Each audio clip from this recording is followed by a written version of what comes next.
So you know that feeling when you're reading a book and everything feels good, like the plot is compelling, the side characters really grasp your attention, the themes are strong, the prose is strong, but there's something about the main character that just feels bland. They service the story just fine, but they're nobody's favorite character. At best, they're kind of a stand-in for the audience, sort of an everyman, and at worst, they're kind of a piece of drywall being pulled along by the plot on a string. As a writer, you probably don't want to end up with a main character like this, so this is going to be a video where we talk about how to craft and write a compelling main character. My name is Lindy Jung. I am a soon-to-be traditionally published author. My debut adult fantasy novel, MOTHSBLOOD, is coming out from Bloomsbury in the US and Del Rey in the UK in fall 2026, and I am so excited to be making a writing craft video again. It's been a while. This script has been sitting, or this outline I guess, has been sitting in my notes app for years, but I haven't really had the capacity to think about and mull over craft in the way that I used to because I've been editing and in the thick of it with publishing for so long. So when I dug this up and reworked it, I was really excited to share with you guys. So yeah, we are going to be talking about how to write a compelling main character today. But as usual, same caveat as always applies. Prescriptivist writing advice is for the birds. Everything I'm going to share today is just a result of my experience and my perspective, and some of this may work for you and some of it may not, and that's totally okay. You know what services you and your story the best, and you only need to take away what helps you, leave anything that doesn't. So with that being said, let's talk a little bit about compelling main characters. So the question is, what makes a main character compelling? Rather than being a chess piece that is just moved along by the plot, a compelling main character usually drives the plot through their actions and choices. On a deeper level, their actions and choices are predicated on who they are as a person. So really, in order to write a compelling main character, you have to write a main character who makes sense as a human being. Main characters are really in a unique role narratively in terms of how much you can explore their psyche and their emotionality and their interiority, because you just don't get that narrative closeness with secondary characters most of the time. This is going to be a 4-part breakdown on how I kind of approach the design and also the writing of main characters with the aim of making them compelling.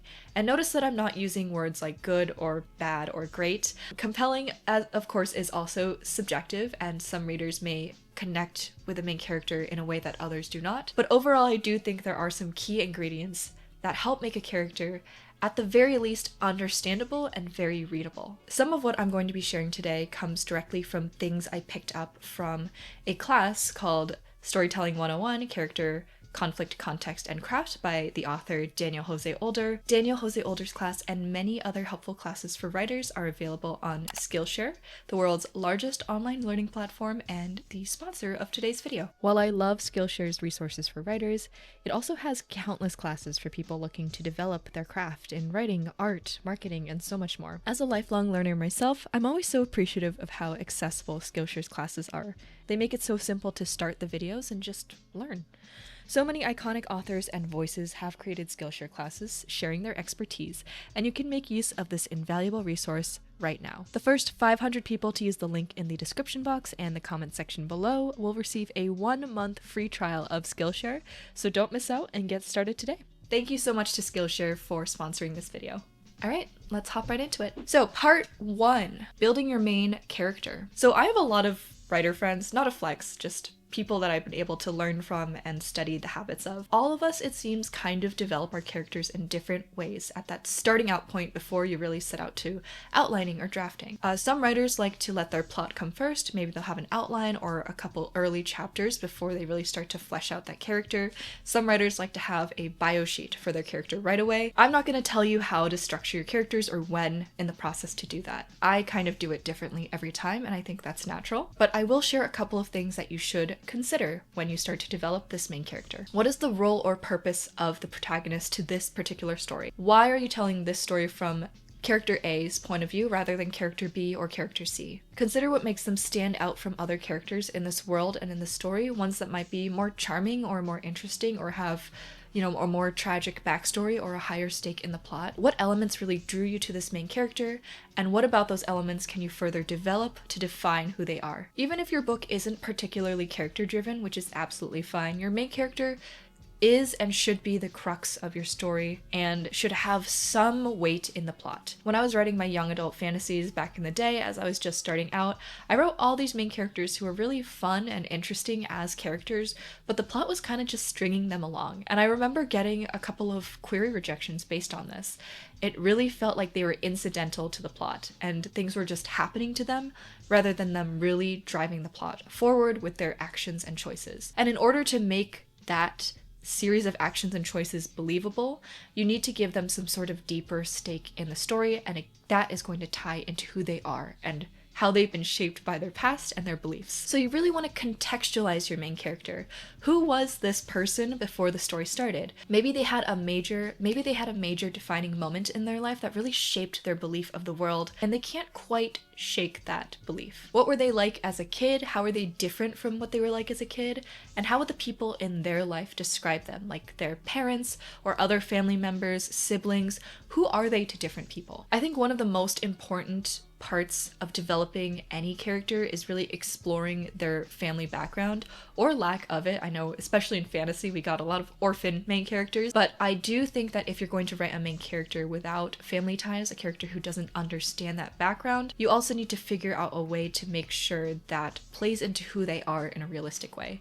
Maybe they have a fear of abandonment, maybe they're hyper independent, or maybe they're constantly looking for love and affection in the wrong places. There's a million different ways that people react to different situations, but family background plays a huge part in who we are as people, how we develop, our values, etc. So if you're going to shape a character's past before you start writing the actual story, then I would suggest focusing on those elements. Not just their direct blood family, but who were they raised by, who were they around, what kind of friends did they have, just really understanding how environment and context impact who we are. Another thing that you really want to do is to give your character a defined motivation. Motivation of some sort is going to drive them through the plot and help them overcome obstacles and also push them in certain directions of character growth or decay, depending on your story. And motivations are not quite the same thing as goals, although often they will be connected. My understanding has always been that motivation is internal, it's layered, it's something inside you that is pushing you to do this outward thing. Meanwhile, goals are some sort of physical or external aim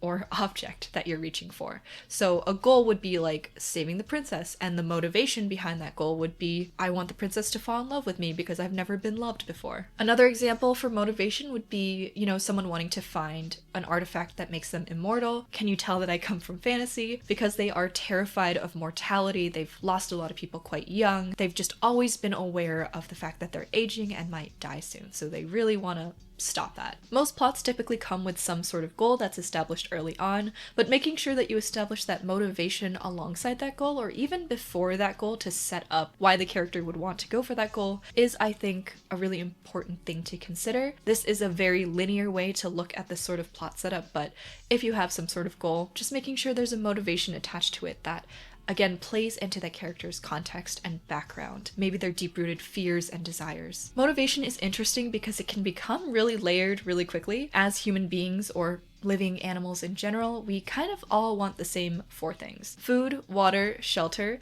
and some kind of love, whether that's platonic or familial or romantic.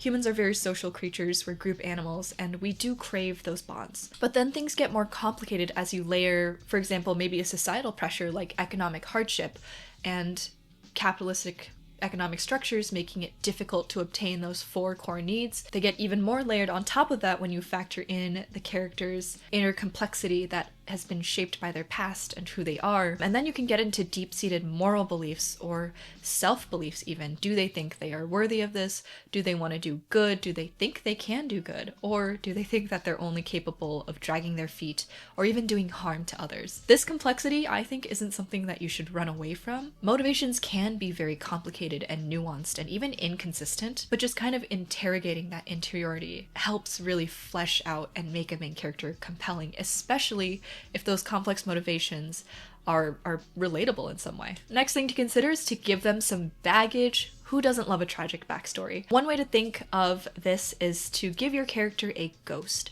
So a character's ghost is a person, event, maybe even a place, could be anything, that kind of weighs them down and holds them back from obtaining their full potential. It is always in the back of their mind. It's maybe informing their fears or their self-belief, usually in a negative way, but not always. Some people are really motivated in a positive direction by something bad that has happened to them. That's not terribly unusual. I feel like this is a really good opportunity to tie in theme. So the overarching theme of your story, of your character's arc, could be linked to their ghost in some way, because usually a ghost is something to overcome. So think about what their ghost is, how are they going to move forward and shed their ghost, and finally recover from whatever happened to them, maybe change for the better, or on the flip side, because we love a negative character arc here, how is it going to completely consume them and change them for the worse? Sorry, there's like 2 more here, but another thing to consider is to give your character a foil. I've talked about character foils on this channel before, but in short, a foil is someone who contrasts with your character in some fundamental way. So if you have a really brave main character, you might have a cowardly foil, or vice versa. The idea is that these characters interact, maybe even clash in some ways. Often you see a foil work as an antagonist, or even a side character who is close to the main character but continuously challenges them, because these traits, the traits that the foils have that are in opposition to each other, they are supposed to bring out the extremes in one another. Foils are really fun and a really good way to introduce a meaningful side character or antagonist or love interest into the story. And the last thing here is to give your main character a secret. So this could be related to the ghost, it could not be related to the ghost. I think it's super fun to give your main character a secret that the reader doesn't know, and they might not even be fully aware of themselves. A secret could be anything. It could be a dark moment in their past. Again, that ghost factoring into things. It could be that they have some sort of hidden power that they're afraid to use. Either way, it gives that little extra edge to their goals and their behaviors, because you aren't entirely sure what they're hiding, but you do want to make it clear that they are hiding something. So giving your character a secret, determining that early on, and dropping little hints throughout the narrative is, I think, a really fun way to get a reader, at the very least, interested in what your main character is up to. Okay, so part 2 is to give your main character a character arc, or don't. So 3 types of character arcs. The positive character arc, where the character starts off with a flaw, or starts off in a really bad place and over the course of the story builds up to a better place or overcomes their flaw. A negative character arc is where they start off in a slightly better place and they descend. They end up in the dumps by the end of the story. And a neutral character arc is when a character remains consistent throughout the story, but likely changes people around them. I think the example that's always thrown around for this is like Paddington, where he's pretty much the same sweethearted bear the whole time, but the people around him change for the better. A flat character arc is also called a fixed character arc. And although I drew some very simple shapes with my hands there, a character arc can be complex. You might see a bunch of rises and falls, or a little bump in the middle before returning back to normal. I'm not prescriptivist about character arcs. I think that people are complex. Character arcs are really just the narrative version of internal change, whether that's good or bad. And there are lots of ups and downs to that process. Ideally, your main character's arc, whatever form or shape it may take on, is going to tie very closely to the plot and to the themes. So if your main theme is something like overcoming oppression requires community effort and work, your main character is likely going to have some sort of arc where maybe they start off as very individualistic and they grow to be more community-minded and more of an organizer, a leader, etc. Obviously a kind of a simple version, but hopefully you get the gist. And I'm not gonna lie, a compelling character arc is really tricky to craft, especially if you're taking into consideration your themes and your plot. So if you're looking to break this up into something more manageable, then I kind of recommend splitting up your character arc into a couple of key points. For example, say you have a character who is having a positive growth arc and they start off as a very selfish person, like they only care about themselves, they have no one in their life that they would sacrifice anything for. You want to approach their growth with baby steps. So from this kind of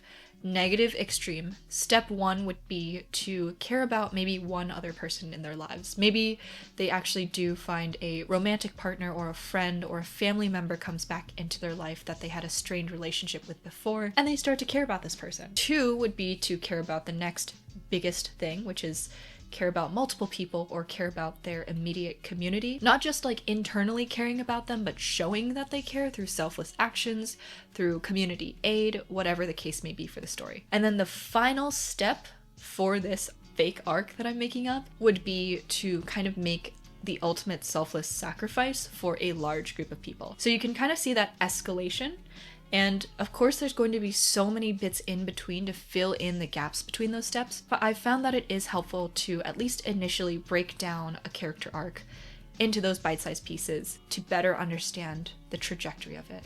Because you really don't want a character arc that goes straight from point A to point C without anything in between. And again, this should be hard, not just for the writer, but for the character. Having to overcome something as deeply rooted as like selfishness or cowardice, those are difficult and challenging, and the character may backslide a couple times, especially when faced with an obstacle that they're not ready to overcome. It doesn't have to be a straight shot to the top of being a brave and good person, or a straight shot to the bottom of being a horrible, depressed person.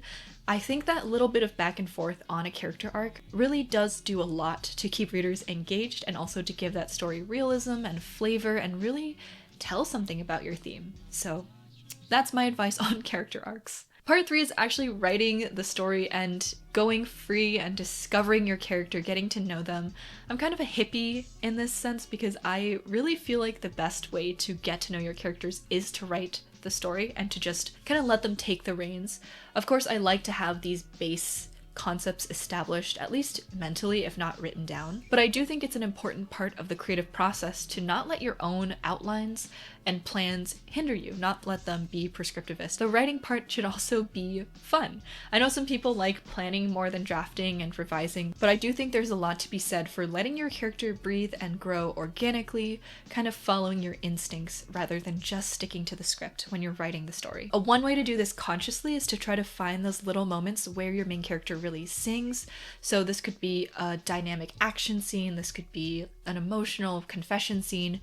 Where do they feel the most real and fleshed out? I think this is like something I've noticed in a lot of superhero movies, is that a character will kind of be plodding along, just sort of adhering to the plot, and then there'll be like a random scene where the actor really gets to shine and there's a lot of like depth and nuance to the character. You also want to make sure you're giving your main character personality and a voice.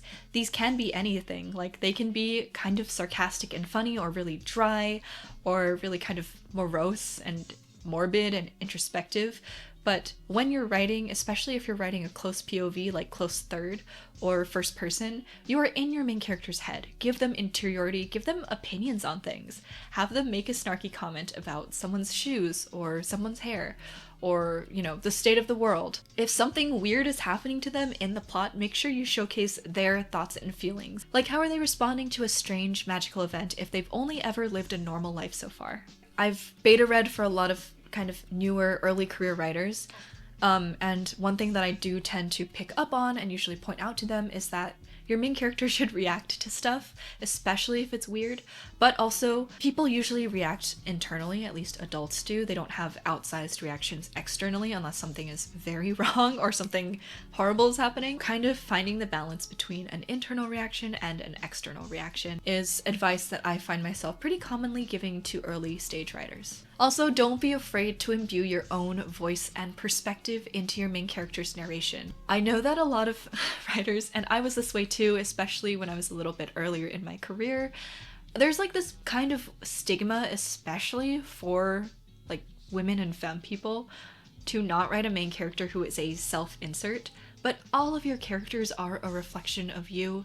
You only know your own perspective. You've only ever lived in your own head. And your own perspective is what gives stories flavor. It's what makes them something that could only ever be written by you. So don't be afraid to get personal, to, you know, not necessarily make an idealized carbon copy of yourself as the main character, although, like, that's fine too. I'm not gonna knock it. Letting your own opinions kind of show through that main character, or your own snark or your sense of humor. Those are little bits of yourself that you are putting into your story. It's a labor of love. Don't let anyone criticize you out of making a story personal to you. Also, I find that this helps generate authenticity, and when I was trying to write main characters who are totally different from me and my experiences, it just was not working. Like, the narration was flat, my voice was flat, the story was flat, the characters were flat. No. Put yourself into your stories at least to some degree. And part 4, the final part of this, is listening to reader feedback. The hardest part of being a writer is not knowing how your writing is being perceived, because it feels one way in your head, but then you'll get some feedback from a reader and be like, oh, so this didn't come across the way I intended it to at all. So after you've written everything, after your draft is complete, it's time to get some reader feedback.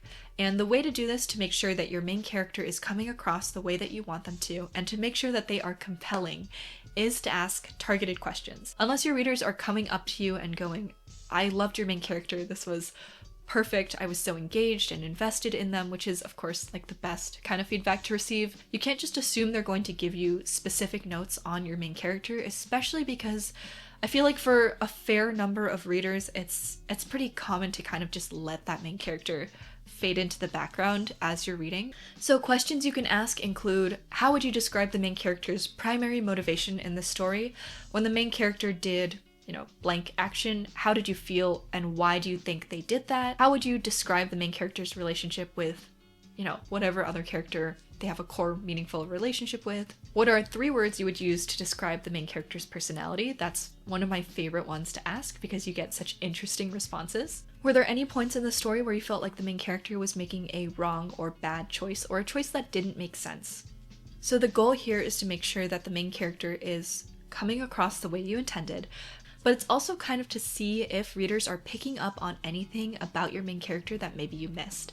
This is like my favorite thing about writing, I think, is like having people read and come away with their own interpretation. Sometimes it is wildly different from what I intended to put on the page, in which case I would probably analyze my intentions, but other times it's that they're picking up on a small trait or a motivation or a connection that like I didn't even see or write intentionally. Once you get that feedback from readers, if it's something that you like for the character and something that you think works for the story, then you can use that feedback to enhance those elements so they're even more prominent, so more readers can pick up on it. So yes, the main tip here is to get that reader feedback, really listen to it, and also to turn around and use it.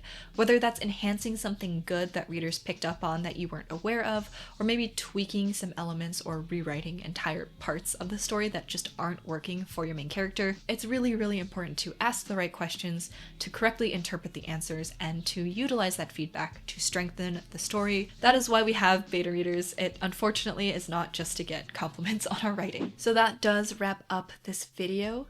If you did make it to the end, feel free to drop a pencil emoji in the comments below and to tell me something about your main character that you really love, whether it's a quirk or a trait or something about their arc. I want to hear it. I want to hear what you guys are working on. I post videos every other week, and you can find me on Instagram and Blue Sky, which are linked below. I also have a website with all of my relevant short story links and blah blah blah, and my headshot that I need to change. I think that about sums it up. Thank you so much for watching. Good luck with all your projects, and I'll see you next time.